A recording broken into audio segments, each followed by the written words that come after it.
అస్సలాముఅలైకుం వరహమతుల్లాహి వబరకాతుహు. Hi hello welcome to my channel అండి. అందరూ ఎలాగున్నారు? అందరూ బాగా ఉండాలని నేను అనుకుంటున్నాను. ఈరోజు అయితే ఇంకా స్పెషల్గా నేను బిర్యానీ అయితే ఇంకా వండేస్తున్నాను. బిర్యానీకి మొత్తానికి ఏమేమి కావాలనో అన్నీ అయితే పెట్టేస్తున్నాను ఇక్కడ. అంటే మనం అన్ని ప్రాసెస్ అనేది రెడీగా పెట్టుకుంటే ఇంకా కుకింగ్కి మనం ఏమి ఎక్కక్కర్లేదు, అన్నీ రెడీ పెట్టుకుంటే చాలా బాగుంటుంది. ఇక్కడ ఆనియన్ ఫ్రై అయితే ఇంకా చేసేస్తున్నాను.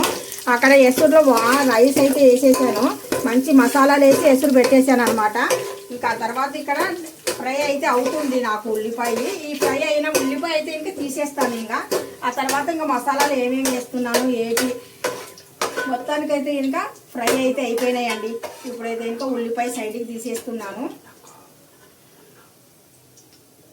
ఇక్కడ పెట్టేస్తున్నాను సైడ్కి.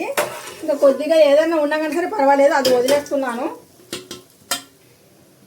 ఒకసారి రైస్ కూడా బాగా కలిపేద్దాము. వేసిన తర్వాత ఒకసారి అన్నా కానీ సరే ఇలాగ కలిపేసామనుకోండి సమానంగా రైస్ అనేది ఉడుకుతుంది. మనకు వేసి అలా వదిలేస్తే కిందిది మాత్రం అలా ఉండిపోతుంది, పైదైతే ఉడుకుతుంది అలాగా. ఇంకా ఇప్పుడు ప్లేట్ మూసేసి అలా వదిలేస్తే హై పెట్టేస్తాను. ఇంకా ఇప్పుడు ఇందులో అయితే ఇంకా నేను అల్లం వెల్లుల్లి పేస్ట్ అయితే ఇంకా యాడ్ చేసేస్తున్నాను. అల్లం వెల్లుల్లి పేస్ట్ సరిపోయినట్టుగా నేను ఇంట్లోనే ఎప్పుడు 1/2 కేజీ 1/2 కేజీ 1/4 కేజీ అలాగా ఎప్పుడైనా కానీ సరే గ్రైండ్ చేసి పెట్టుకుంటాను.